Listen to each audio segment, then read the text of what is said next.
भारतीय रेलवे के freight stock जो कि पूरे भारत में माल का परिवहन करती है। अब तो हम अंतर्राष्ट्रीय बीएलसी के माध्यम से अंतर्राष्ट्रीय परिवहन भी कर रहे हैं। तो इस विशाल बेड़े में लगभग 3,25,000 से भी ज्यादा विभिन्न प्रकार के वैगन हैं। अभी आप अध्ययन करेंगे कि इन वैगनों को उनकी उपयोगिता के आधार पर कि उनका हम किस प्रकार उपयोग कर रहे हैं 7 भागों में बांटा गया है।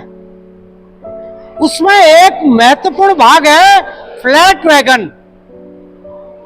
फ्लैट मतलब जैसे आप कवर्ड और बॉक्स में इसकी वाल होती है, इसमें कोई वाल नहीं है, एक समानांतर है और इसका नाम है BRN, bogie rail truck wagon with pneumatic brake, जो कि फ्लैट वैगन का एक रूप है।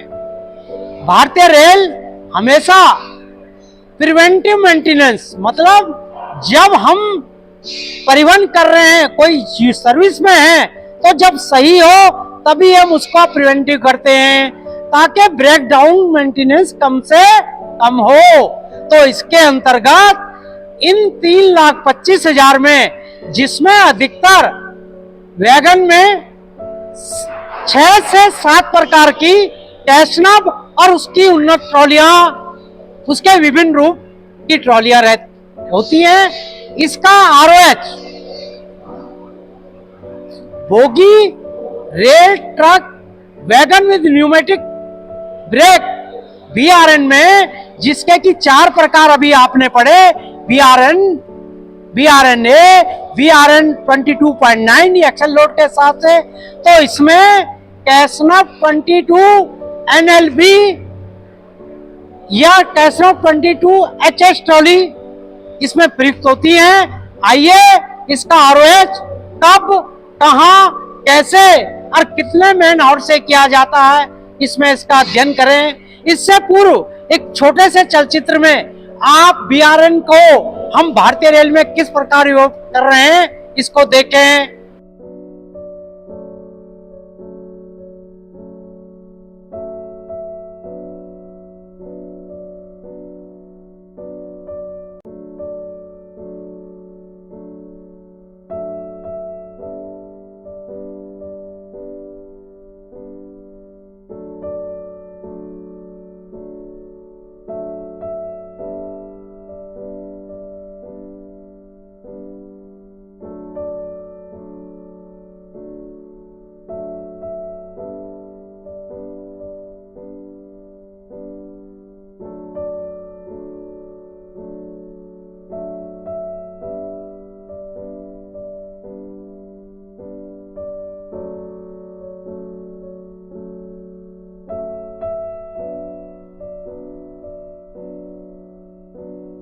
उपरोक्त चलचित्र में आपने देखा कि जो BRN वैगन भारतीय रेल में जो अपनी सेवाएं दे रहे हैं वो किस प्रकार rail line, engineering material, sleeper वगैरह देख रहे थे ना आप, इंजीनियरिंग मटेरियल, स्टील कॉयल और विभिन्न प्रकार के भवन निर्माण सामग्री, रेल पथ सामग्री का किस प्रकार देश के एक कोने से दूसरे कोने पर परिवहन करते हैं। तो BRN क्या हैं, ये कितने प्रकार के होते हैं, ये भारतीय रेल में उसकी उपयोगिता कब से प्रारंभ हुई, किस प्रकार की ट्रॉलियां इसमें प्रयुक्त होती हैं और इसके मेंटेनेंस शेड्यूल क्या क्या है। आइए अब विषय में इसका एक अध्ययन रेलवे बोर्ड के जो नवीनतम मैनुअल है जो कैमटेक ने 2022 में दिया है, उसके दिशा निर्देशानुसार इसका अध्ययन करें। ये वो मैनुअल है जिसको मैंने बताया, ये कैमटेक का 2022 का। सबसे पहले इंट्रोडक्शंस।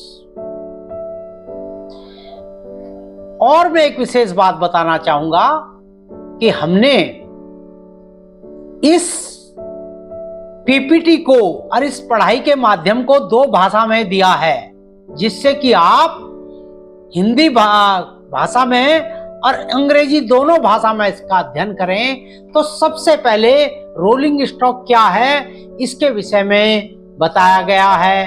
ठीक है ना, कि भारतीय रेल का, जैसे मैंने भी आपको प्रारंभ में बताया था, एक 3,25,000 वैगन का विशाल बीड़ा है। और पहले ये 4 व्हीलर थे, अब जो है मॉडिफाइड ट्रेनों के माध्यम से हम इसको तीव्र गति और उच्चतम इसकी भार क्षमता का प्रयोग कर रहे हैं। ठीक है, तो क्यों इसकी आवश्यकता होती है आपने जाना। अब आए कि वैगन डिजाइन क्या है। सबसे पहले वैगन डिजाइन की हमें क्या क्या आवश्यकता होती है। कोई भी चीज हम बनाते हैं तो उसके लिए हम अपनी आवश्यकताएं, चाहे वो हमें घर बनाना हो, चाहे हमें कोई वाहन लेना हो, इवन कोई छोटा सा मोबाइल लेना हो, तो सबसे पहले वैगन डिजाइन में क्या आवश्यकता होती है। पेलोड और टेयर अनुपात में वृद्धि, उसके खाली और कितना अधिकतम भार उसमें हम परिवहन कर सकते हैं, कितना लोड उस पर डाल सकते हैं। मालवाहक स्टॉक के खाली वजन में कमी, reduce in the tier weight of freight stock, उसका स्वयं अपना वेट कम होना चाहिए, क्योंकि जितना वेट कम होगा तो जो उसका टोटल ग्रॉस वेट में हम पेलोड बढ़ा सकते हैं। दूसरा, उसकी गति क्षमता में वृद्धि होनी चाहिए।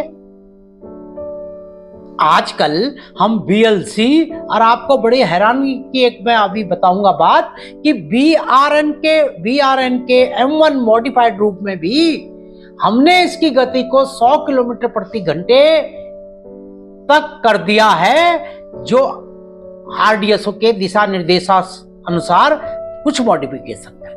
ठीक है, तीसरा और सबसे महत्वपूर्ण कारण है, ठीक है ना, तो ठीक है कि भाई खाली हो, पेलोड ज्यादा हो, गति सीमा बढ़े, उसकी मेंटेनेंस में भी हमारी विश्वसनीयता बढ़े। मेंटेनेंस थोड़ा सा बहुत अच्छा इसका सर्विस हो और मेंटेनेंस कम हो। जिस प्रकार उदाहरण के तौर पर LHB कोचों की मेंटेनेंस ICF के मुकाबले बहुत कम है। ठीक है ना, ICF का IOH 9 महीने में होता, उसका SS1 पहला 18 महीने में। अब आए कि अब मैंने बताया था कि भारतीय रेल ने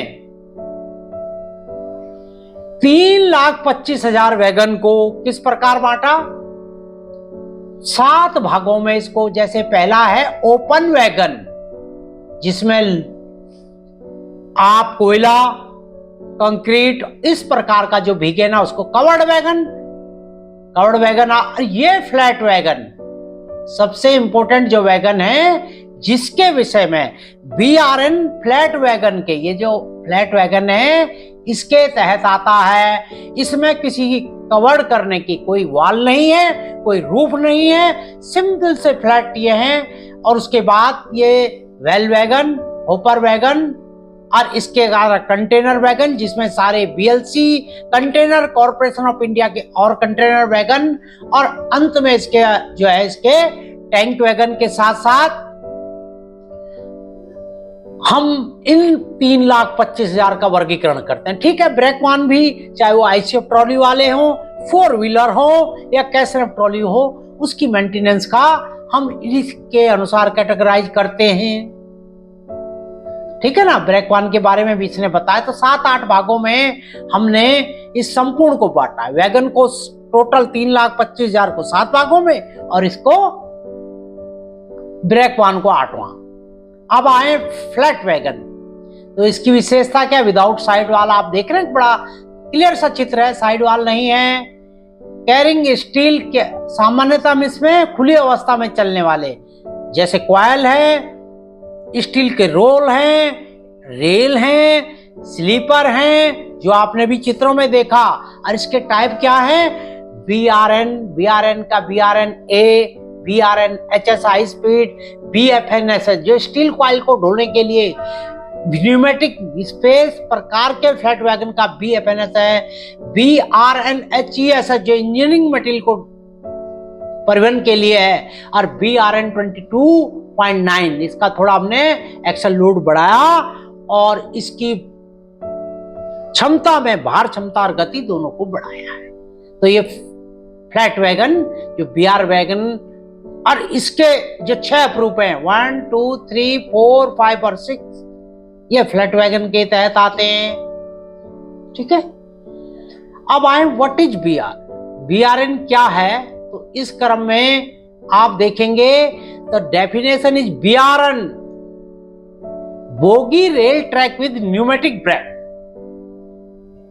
और ये बताया था रेल लॉन्ग स्टील प्रोडक्ट और इसके टाइप जो 6 टाइप के हैं ये हमने इनको आपको बताया। ये हिंदी में इसका अर्थ है ताकि आप जो हिंदी भाषी हैं उसको और अच्छे ढंग से समझें। ठीक है ना। अब BRN का सब थोड़ा सा हमें इतिहास पहले जानना पड़ेगा। तो BRN जो bogie rail truck flat wagon with pneumatic brake है, एन जो है न्यूमेटिक ब्रेक को इंडिकेट करता है। इसका सर्वोत्तम प्रयोग 1992 में किया गया था हैवी स्टील के लिए। एक्सल लोड जो प्रारंभ के थे वो 20.32 टन थे। बोगी कैसनर 22 NLB और स्पीड इसकी 75 से 80 किलोमीटर प्रति घंटा। ये इसका एक जनरल डिस्क्रिप्शन है। अब टाइप ऑफ BRN जो आप 5-6 तरह के आप देख रहे थे BRN और BRNA, इसका थोड़ा सा ही मॉडिफाइड इसका हल्का सा मॉडिफाइड रूप है जिसमें मॉडिफाइड ब्रेक सिस्टम हमने लगा दिया है। BRN 22.9 BFNSM जो स्टील कॉइल को विशेषकर स्टील कॉइल के लिए लोडिंग के लिए किए गए थे। BRHN इंजीनियरिंग मटेरियल के लिए और हाई स्पीड स्टील रेल पथ के लिए BRNAHS का प्रयोग किया गया। अब आइए देखें कि इनका निर्माण किस किस काम के लिए किया गया। तो आपको 1992 से प्रारंभ हुए BRN के विभिन्न प्रकार देखे। अब एक नजर इसके जनरल स्पेसिफिकेशन पर डाल लें। ट्रैक गेज हमें सबकी बताइए भांति ब्रॉड गेज है 16 से 76। टेयर वेट कितना है इसका 91 ग्रॉस लोड। टोटल वेट है 91.91 मीट्रिक टन। टेयर है केवल 22.5 टन और कितनी कैपेसिटी है 69 लगभग 70 टन के आसपास है बड़े आराम से। ये इसकी लंबाई 13,716 mm, बफर के ऊपर इतनी है, विड्थ इतनी है। ओवरऑल हाइट देखिए ना बहुत छोटी हाइट है इसकी क्योंकि इसमें किसी भी प्रकार का वॉल स्ट्रक्चर नहीं है, कोई साइड फ्रेम वॉल वगैरह नहीं है। तो टेयर में इसकी खाली अवस्था में 2555 mm इसकी हाइट है। कपलर कौन से high tensile centre buffer coupler non transition. बोगिया ये बहुत विशेष ध्यान देने की बात है। इसमें Castner 22HS NLB with BMBS भी है और दूसरी कैसनर 22 NLB 2 बोगियां हैं। ठीक है, ये केवल एक BMBS की विशेषताओं वाला है, दूसरे में NLB ट्रॉली है जिसको हम आगे बताएंगे। अब BRNA क्या है। BRNA का डिजाइन कब हुआ था मैंने बताया था। BRNA का डिजाइन 1994 में BRN ये वाला चला। ए लगने के बाद 94 में आया है। ये डिजाइन रिवेटेड कम वेल्डेड था। इसका पेलोड कैपेसिटी ज्यादा थी और 75 से 80 थोड़ा सा गति बढ़ी इसकी। आपने भी पढ़ा ना, इसकी गति थोड़ी सी बढ़ाई गई, पेलोड बढ़ाया गया। तो क्योंकि हल्का सा वर्जन है तो BRN की अपेक्षा इसका मेन कारण था इसका पेलोड बढ़ा और इसके वेल्डिंग कंस्ट्रक्शन रिवेटेड कम वेल्डिंग था। BRNAHS क्या था। BRNA को फिर इंप्रूव किया गया। भाई जैसे मानव जीवन में विकास की प्रक्रिया चली उसी प्रकार इसका जो हमारा कोई भी प्रोडक्ट हो, इवन कोई छोटा AC हो, फ्रिज हो, उसका R&D research and design development चलता रहता है। उसी के अनुसार फिर BRNAHS आया। इसमें बोगी कैसनर 22HS का प्रयोग किया गया। इसमें NLB ट्रॉली थी। ठीक है, इसमें कैसनव 22HS का प्रयोग किया गया और इसकी स्पीड आप देखिए, ये स्पीड और ये स्पीड बहुत अंतर आ गया। ये हाई स्पीड के लिए थी, वो NLB ट्रॉली थी और ये HS ट्रॉली है। तो मुख्यतः अंतर जिसमें भी HS है 22 है 0.2 है, उसका एक्सल लोड और स्पीड दोनों बढ़ी। तो BRNHS में इस प्रकार आपने जाना। सभी प्रकार के BRN फ्लैट वैगनों में जो ट्रॉलियों की समानता, ट्रॉली दो प्रकार की है, मैं बार बार बता रहा हूं, NLB और HS, कैसनव 22 NLB और कैसनव 22H। तो इसमें कॉमन क्या है? इसके व्हील डाया। इस RDSO की ड्राइंग में आप इस प्रकार समझें कि इसका व्हील बेस, व्हील डाया, दोनों बोगियों का एंड, हेड स्टॉक के मध्य की दूरी, ये एक ड्राइंग, एक जनरल व्यू है जो सभी प्रकार की बोगियों में आपको ध्यान रखना है संदर्भित ड्राइंग के अनुसार। और जब हम इसका प्रिवेंटिव ROH POH करेंगे उस समय आपको इस बात को देखना है कि ये डायमेंशन है, उस समय ये काम है, ठीक है ना, आपको मेंटेन करनी है। और जो मैंने बताया उदाहरण के तौर पे, जो प्रारंभिक BRN 1992 में आए, 94 के बाद उसमें मॉडिफिकेशन, BRN और BRNA, इसमें क्या है, लेंथ विड्थ लगभग बिल्कुल सेम है, थोड़ा सा हाइट। और हुआ क्या, मैंने बताया था ना कि वैगन का एक डिजाइन है, पेलोड बढ़ाइए, तो ये 56 था, ये 57 हो गया, ठीक है ना, 0.1 टन का पूरा फर्क आ गया, ठीक है। और टेयर इसका 24 था, तो मॉडिफाइड का उल्टा कम हुआ, क्योंकि जितना हल्का होगा पेलोड बढ़ाएंगे। ग्रॉस वेट दोनों का बिल्कुल बराबर है और एक्सल लोड भी बराबर है। ये एक मैंने उदाहरण दिया कि BRN से BRN में क्या मॉडिफिकेशन है, और इसी प्रकार उत्तरोत्तर BRN HS BFN इन वैगनों में जो 22 टन में क्या अंतर होगा वो आपने समझा। दूसरा, मैंने आपको भी बताया था कि स्पीड को, ऑपरेशनल स्पीड, हाई स्पीड की आवश्यकता क्यों है फ्रेट स्टॉक में? यदि आप सामान को समय से पहुंचाते हैं तो आपकी विश्वसनीयता बढ़ती है, आपकी आय बढ़ती है। 2005 में DFCCIL का जो निर्माण हुआ था वो इसी महत्वगत हुआ कि डेडिकेटेड फ्रेट कॉरिडोर, जो माल का परिवहन एक निश्चित समय में और विश्वसनीय तरीके से करे, क्योंकि हमें रोड ट्रांसपोर्ट को भी मुकाबला करना था। सबको पता है कि भारतीय रेल के राजस्व का सबसे ज्यादा भाग फ्रेट स्टॉक है। इस संदर्भ में अभी आपने BRN का BRN M1 मॉडिफाइड वर्जन देखा, इसके बाद BFNSM 22.9 जो हाई स्पीड के स्टील क्वाइल, F जो थे स्टील क्वाइल के लिए डेडिकेटेड फ्लैट वैगन थे, उसमें भी जो 70 और 80 की स्पीड पे खाली में 80 किलोमीटर प्रति घंटा और भरे अवस्था में 70 किलोमीटर प्रति घंटा थे। तो इस स्पीड को हाई स्पीड 100 किलोमीटर तक BFNSM में M1 में मॉडिफिकेशन में RDSO ने 2022 में एक नई WMI की दी। इसमें क्या, स्प्रिंग ग्रुप को बदला। BFNSM 22.9 में जो स्प्रिंग 7 आउटर 7 इनर और 2 स्नबर की जगह इसमें जो भी मध्य वाली जो स्प्रिंग थी वो सिंगल कर दी गई, इसकी इनर स्प्रिंग हटा दी गई। ये देख रहे हैं ना, BNSM में ट्रॉली दोनों में कैसनव 22HS है। एक बात ध्यान देने की, उन्हीं ट्रॉलियों में उसी जगह ROH POH के समय बिना समय गवाए हमने इसको परिवर्तित किया। दूसरा रूप, change in side bearer. Side bearer कैसनव 22HS में भी PU constant contact side bearer थे, तो इस ड्राइंग को हमने नई ड्राइंग के अनुसार स्प्रिंग लोडेड वेरिएंट B में बदला।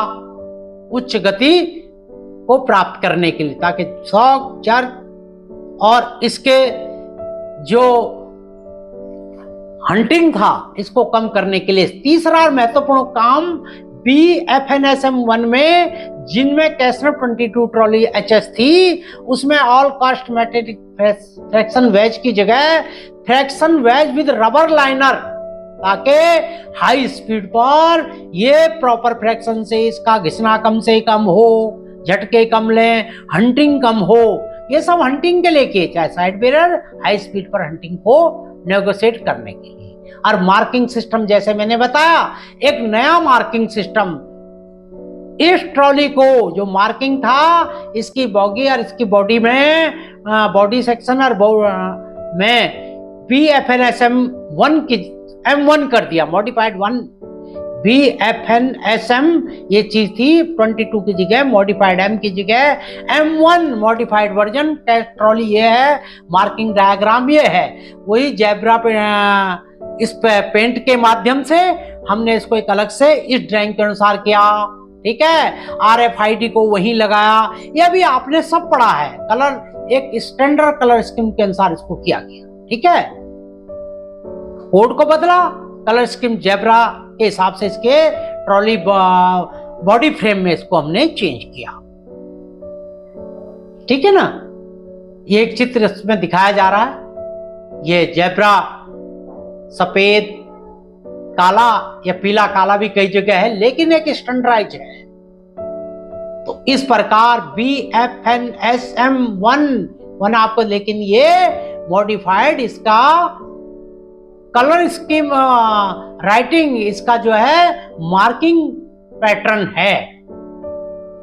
तो इस प्रकार आपने फ्लैट वैगन, भारतीय रेलवे के फ्लैट वैगन के BRN और उसके संवर्धित रूपों को, जो लेटेस्ट 2022 में BRN-M1 और BRFNSM-1, ठीक है ना, इसके संवर्धित रूप को, जो कि स्टील कॉइल को ढूंढने के लिए हाई स्पीड में प्रयुक्त किया गया, क्या क्या इसमें हमने चेंज किए इसको समझा। अब हम आगे अगले अध्याय में BRN का ROH ओपन लाइन में किस प्रकार किया जाता है, इसमें कितने मैन हाउस लगते हैं और किस प्रकार आपको कितने चेकलिस्ट जो स्टैंडर्ड भारतीय रेलवे बोर्ड ने दी हैं उसके अनुसार आपको कैसे इस कार्य को करना है, अपनी एफिशिएंसी बढ़ाकर ओपन लाइन में भी ज्यादा से ज्यादा सुरक्षित संरक्षित प्रोडक्शन को बढ़ावा देना है। धन्यवाद।